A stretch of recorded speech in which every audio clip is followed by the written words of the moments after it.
Hello guys, welcome back sa ating channel. Nandito po tayo sa may Baseco Beach na ating ipinapakita. Pupuntahin rin po natin yung Manila Bay Reclamation update natin. Mula dito sa may Baseco Beach, papakita ko sa inyo ay grabe, ang dami na po palang naliligo dito. Ayan, dito po mga community lang po yung mga nakatira dito sa Baseco. Yan, sila lang po yung mga naliligo po dito. Hindi pa po ito open na para maligo sa mga tagalabas. Pero pakita po natin ay malinis na po dito, wala na pong mga basura. Yan po yung ating pinaka-latest update natin dito sa may Baseco community. Kitang-kita nyo yan, napakaganda rin, white sand din. Ayan no. At napakalinaw po na rin ng tubig no. Wala ka na makikitang basurang marami dito. Dati kasi ito ay natambakan ng napakaraming mga basura. Talagang naipon po dito. Pero ngayon makikita nyo na ay napakalinis na po dito sa may Baseco. Sana ito maayos at ma-maintain nila para maging malinis dito po sa may Baseco. Ayan, nakitang-kita ninyo. Ang daming mga naliligo. Ayan, dahil sobrang init ngayon ng panahon, talagang itong ating mga kababayan ay araw-araw po sila dito naliligo. Yung mga nakatira na po dito sa community. Yan. Like and comment, share kung anong masabi nyo po dito sa ating pinuntahan na pinaliparan ng ating drone. Ayan, makikita po ninyo at napakalaking tuwa ng ating mga kababayan dito. No? May libre na silang beach ngayon. At kung ito madedevelop at mapapaganda pa, ay nako, magiging isa to sa mga tourist spot dito sa Manila. Ayan, kitang-kita nyo yan. Ayan, ang ating pinaka-latest update natin. Yan, salamat sa ating mga viewers, subscriber na lagi na sumusuporta sa ating channel. Ito po yung Baseco compound or community. Ayan, kitang-kita nyo po yung mga bahay po dito. Ayan. Dito po, napakaganda kasi dito. Meron na silang sariling ospital, eskwelahan, dito sa community na to. Ayan. Na pinangunahan ng ating Mayor Isko Moreno. At ito naman po yung Manila Bay Reclamation update natin. Dito po yan. No, yung ginagawa din po diyan. Ayan, ito po yung umaabot ng 10,000 hectares po pala to. Artificial land, nakikita niyo yan. Ito na oh. Ayan na po yung isla oh.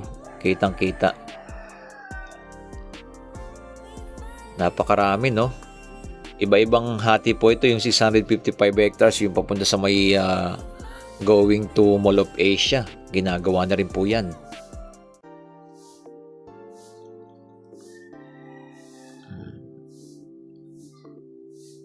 Napakaraming gagawin po ditong Manila Bay Reclamation. Dito sa may Pasay City. Yan nga po yung Mall of Asia. Tatanaw rin po natin. Ganito na po, tuloy-tuloy na po rin po yung pagtatambag po dito sa area po na to. Yan, nakikita po natin. Ayan, napakarami po ng mga barko na tuloy-tuloy na tong tinatambak.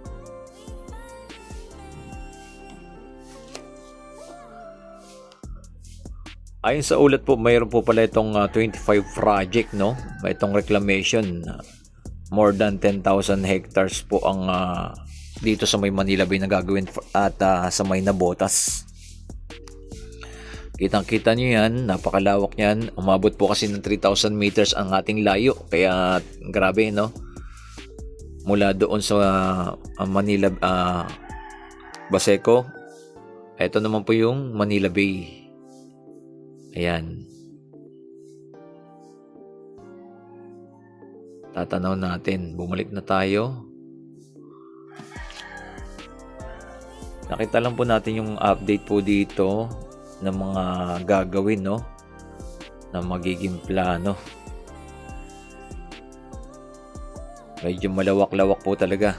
At aabangan po natin ang magiging update po natin dyan. Diyan sa Pasay Reclamation, no? Yan na katabi po ng Mall of Asia. Yan po isa sa napakalaking gagawin po nila diyan at napakaraming trabaho po ang mabibigyan diyan. Ayan.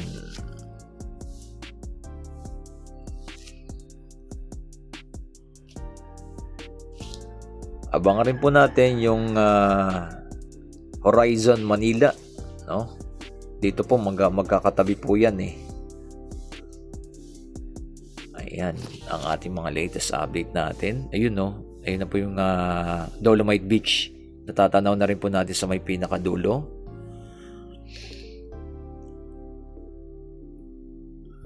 At least dito sa may Baseco, natatanaw po yung reclamation na ginagawa, no? Medyo malayo-layo lang. Nasa 3,000 meters ang layo. Kaya drone lang talaga po ang makakalapit dyan sa area na yan.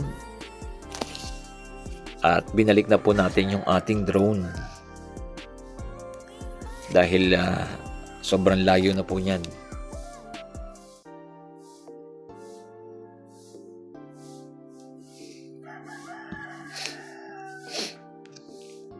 Ayan, like and comment and share kung anong masabi niyo po dito sa ating pinaka-latest update natin, ang Manila Bay Reclamation Project.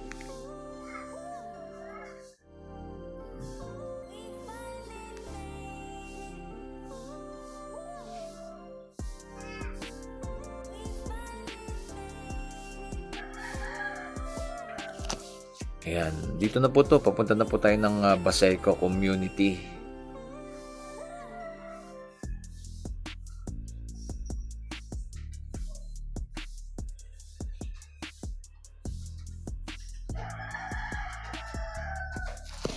Ayan, binalik na po natin yung ating drone. Pakita lang natin sa inyo ang sitwasyon naman po dito sa may Baseco Community. Paliparan natin ng ating drone, ikutan po natin yan. At ang dami na po ng tao po dito. Ayan, libo-libo na po yung mga nakatira. Yung population po na 2020 umaabot po ng 64,750. 2020 pa po yan ha. Ngayon 2026 na. Talagang sobrang dami na po ng mga nakatira po dito.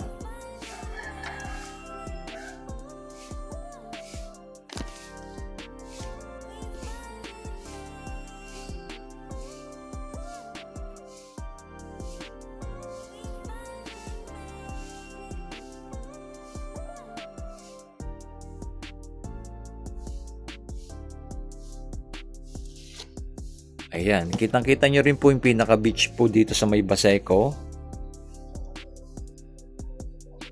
Ang ganda na rin po, no? At ma-maintain po sana yung kalinisan po dito. At mas lalo pa pong gaganda to. Tanggalin lang yung mga basura, no, sa dagat. Ayan, tignan nyo po kung gaano karami pong mga nakatira dito. Ang laki po, ang lawak po na to mga kababayan. Talagang ito yung mga nakatira na dito. Ayan no. Talagang puno na po dito sa area na to. Itong Baseco Community. Ayan no. Punong-puno na. Bihira ka na lang makita ng mga puno Mga iilan-ilan na lang. Ayan, ito yung eskwelahan dito sa may Baseco. Ayan. Yun, Corazon Aquino Elementary School. Tapos yung kabilang side naman, yan naman po yung hospital nila dito. Tapos dyan po sa katabi ng hospital may mga palengke na rin po dyan. Ayan, ito po yung katabi po niyan yung eskwelahan. Dyan sa may high school, no? Baseco. At may hospital na rin po dyan sa area na yan. Grabe, lawak, no? Like and comment, share kung anong masabi niyo po dito sa may Baseco Community na ating pinaliparan ng ating drone. Ito yung pabahay ni Yorme. Ayan kitang-kita rin po yung pabahay ni Yorme po dito. Kung ito madedevelop po ng mga ganyan-ganyan yung mga bahay, napakaganda po dito sa may Baseco. No? Palitan lahat ng mga ganyan na pabahay na ginawa ni Mayor Isko Moreno. Dito sa may Baseco ay napakaganda po nitong Baseco compound. At ito po naman po yung beach, kitang-kita po natin. Linis na po guys. Iilan na lang po yung mga basurang makikita po ninyo. Pero wala na po yung pinakatambak-tambak na mga basura dito. Ito na po ay nalilinis na po nila, nami-maintain na po. Ayan, mapanatili lang. Itong Baseco ay napakaganda po talaga. Ayan Okay, maraming salamat sa inyong lahat dyan. Keep safe palagi and God bless. Ito po muli ang inyong lingkod, Skywalk TV. Napakasaya ng mga tao. Yan, may mga basura pang konti.